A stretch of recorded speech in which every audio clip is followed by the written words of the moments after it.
коли тіло почує смерть, вона скаже тобі: біжи, так прудко, як можеш, і, певно, неважливо куди. Тіло не знає поняття діму, йому все одно на вид із вікна.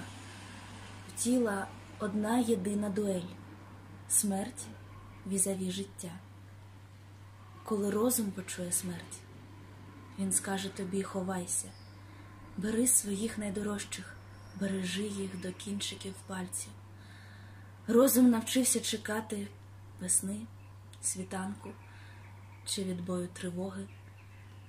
Він не боїться сирени, яку замінили церковні дзвони.